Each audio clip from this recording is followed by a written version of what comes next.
everyone. My name is Bianca Brooks, and you're watching Trading Photos. Today we have a special guest from New Jersey. His name is KFLAV. Welcome to the show. Thank you for having me. Thank you for coming on. Tell us a little bit about yourself. Again, well, my name is KFLAV. I'm from the beautiful islands of Trinidad and Tobago, island of soca and carnival. We do with reggae music. That's how I get into the business of being a reggae artist. Started writing music at a young age, about like 12. Started writing poems, and that evolved into writing songs. Came up here when I was like early 20s, and like most artists, I joined the church. I was in the church choir, and then when I moved to Jersey, that's when the whole music went, the reggae music went off to different heights.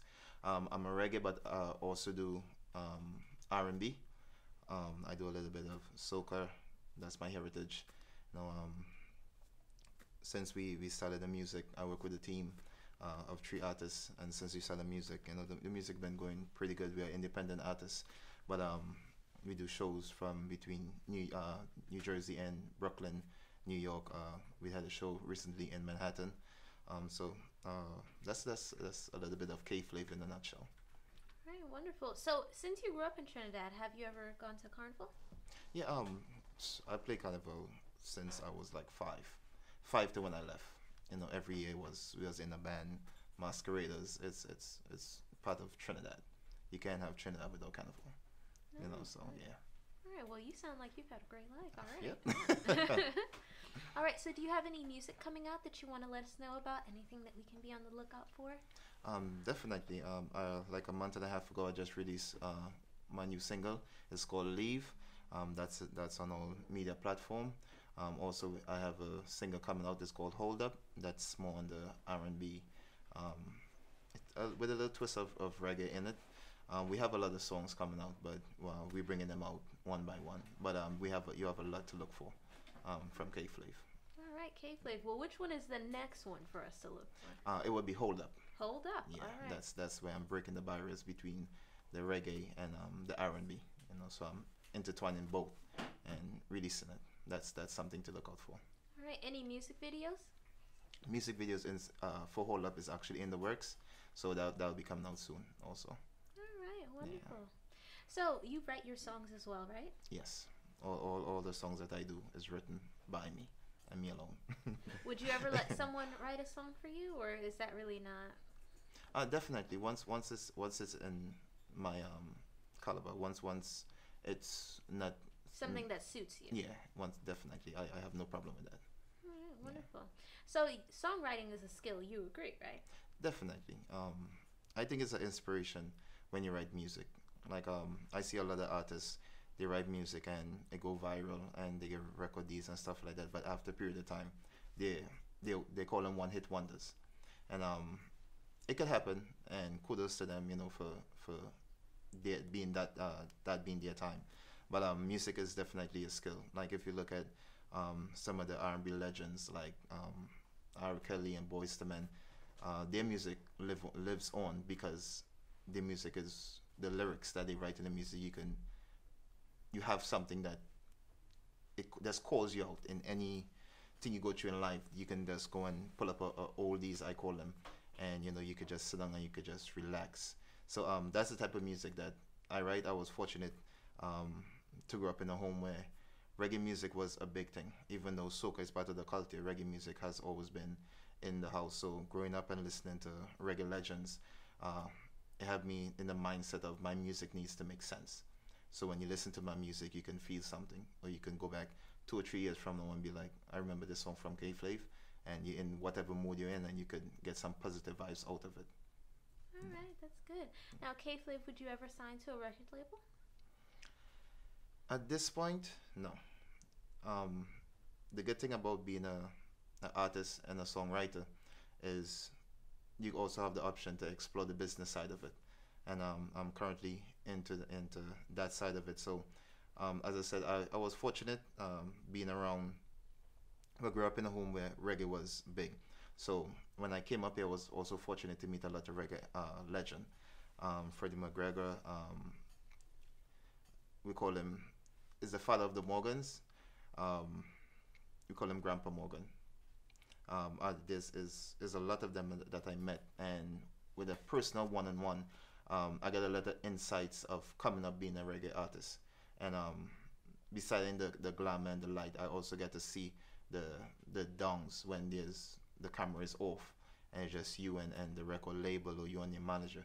So I was fortunate to see both sides of it. So um, with if a record label gonna come at me now, they gotta come at something that it's worthwhile for both sides, not just make an offer to me and the glamour side of it, and then 2 or 3 years within the contract, um, I stuck and it's just me alone, So So definitely, if a record label came to you right now and they're like, "Hey, KFLAV, we're gonna give you $5 million, and all you have to do is make sure you sign away your rights completely to all of your songs," would you do it? no.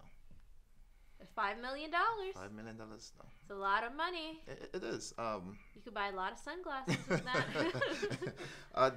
The downside to that is they offer you the money, they offer you the lamp, the lights, they offer you like the hotels, and they offer you a good life to the forefront.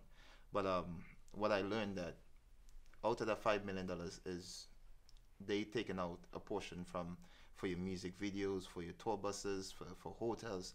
So you might just come out like 3 point something million, and how that's thing gonna last you for the whole term, of whatever deal that they gave you. So if they give you a 10 album deal within the first 3 or 4 years, that 3.2 is gone.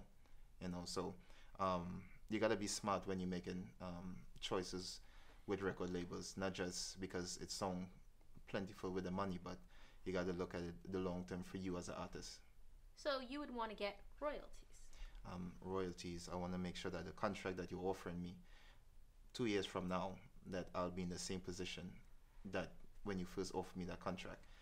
So I'll have to go through the contract thoroughly and make sure that there's no catch to it, because they just offer you the money, tell you sign right here, and then you sign away your life. So it's definitely the whole process that you have to go through with record labels. All right. Well, I'm glad that you're into reading contracts. I know a lot of people who just sign things away, and then afterwards it comes back to bite them, and they're over there reading like, wait a minute, and So I'm glad that you actually read what you sign. So that's some advice you would want to give people to read before signing their lives away. Yeah, definitely. Again, it's how they sell you just with the limelight. What they can do, where you can be. They give you examples of other artists, but the end of the day is what's in the contract, because that could just be for like the first month, but after that, then what's there for you, so you got to be smart about it, and that contract, that needs to be like the guidance to your life. You have to go through that, like your life depends on it, because in reality it does. So there's a lot of stuff in there that you wouldn't even think that's there, but they will know because they read, you didn't. So that's what happened with a lot of artists that become one-hit wonders, or they sign to labels and then the label drop them because they didn't read exactly what's in the contract. Yeah. All right. Well, smart man, good. So I believe you said you were 12 when you first started to do music? When I first started writing poems, I was 12, and I don't even know, I can't even give a timeline when that turned into writing songs, because it's just the inspiration, it just comes, and when it comes, you need to have a pen and a paper always. So anywhere I go, I always have a pen and a paper handy, because I could be in traffic and it comes and I just need to pull it aside. And hold on, keep your hands on the wheels now. No, that's what I said. Eyes Pull on it to the road. side. Safety first. Safety first. Pull it to the side, and then I write down what I need to. Then when I get home in my alone time, that's where I finish. All right, good. So do you have any special skills that you want to tell us about? Special skills. I'm an all-rounder. I do a little bit of everything. To say that there's one special thing, I would say definitely writing music. The music that I write is totally different to how a lot of artists write music.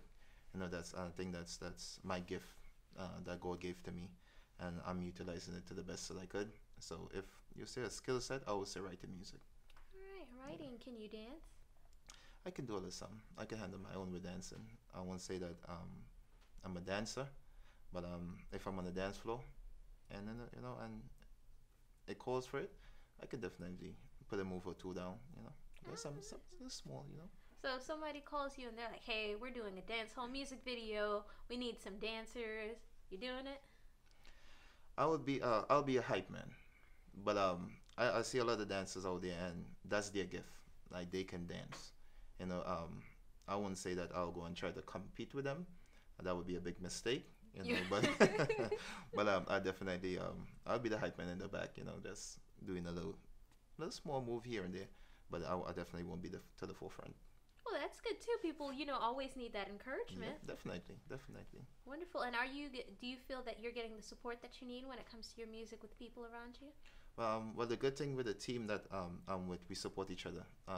Whether is it a show that all three of us doing, or is a show that one of the artists doing, we support each other 100%. You know, and even with the people that are around us, it's very good support. You know, so with that, and then you pursuing the music career, it's definitely give you a booster because this music is really hard. It can get lonely at times, you know. But when you have a good support core around you, it's definitely give you that extra boost that you need. Right. And what advice do you have to people who don't have that support system, and worst off, they have people trying to put down their dreams? Um, One of the main thing to make it in this music industry is you need a support core. That is vital, because I remember the days when I was just writing songs, and I would find myself writing songs based on feelings, and just like, okay, well, I can do this music thing by my own. And then you at the same time you have the people who claim to support you, but they only support you by seeing you, you know. So if you don't see someone for a while, then you're alone. So you need to have a supporting cast around you, where if you're going through something, some alone time or anything personal, because we're still human at the same time. Even though we write songs and we perform, at the end of the day, we have emotion just like anybody else, So you do need that person that you can call up and be like, "Hey man, I'm going through this," or "Guys, let's meet up and let's just chill. Let's just put the music to the side and let's just chill and be regular people." So having that support cast is vital important for any upcoming artist. All right, well, that's good. Yeah. And do you have anything else that you want to tell us about yourself? Besides that, one thing about KFLAV, I'm very humble, So I'm looking while expanding as an artist. I don't discriminate with. I don't say, well, this artist is bad. So I'm open to all collaborations. I'm open to all genre of music. As I said, some of the music that I write, I won't sing, but I definitely will give it on to someone else. If somebody bring the music to me and they want me to sing it, I definitely once it where I do my music, where I see my music going, I'll definitely go into that. So if there's any artist out there that is looking for collaborations with a reggae R&B artist, KFLAV is here. All right, that's good. Now, I know you said you are in the business aspect of music. Are you going to start your own record label? Maybe later down the line, but right now it's just while I'm establishing myself as an artist, I also want to understand the business side of it, so I won't be caught up in some of the artists that I see in the past and currently that's in contract and they can't get out. So one of my biggest thing is like I need to balance both. So later on, once I reach where I need to be, definitely maybe I definitely will look into starting my own label. Oh, well, that's wonderful. So tell us where we can find you on social media. Okay, you can find me on all social media platform. Just type in KFLAV. Everything comes up on Facebook, Instagram, MySpace, Tango, all social media platform, Twitter. Also, if you want to contact me, if you don't use social media, you can contact me at Gmail or AOL at kes09f@gmail.com, kes09f@aol.com. Nice. So you tango as well? I tango too. Oh, nice, nice. That's interesting. An artist who does reggae soca and he knows how to tango. That's like a great skill set to have. As I said, I'm an all-rounder. All right, nice.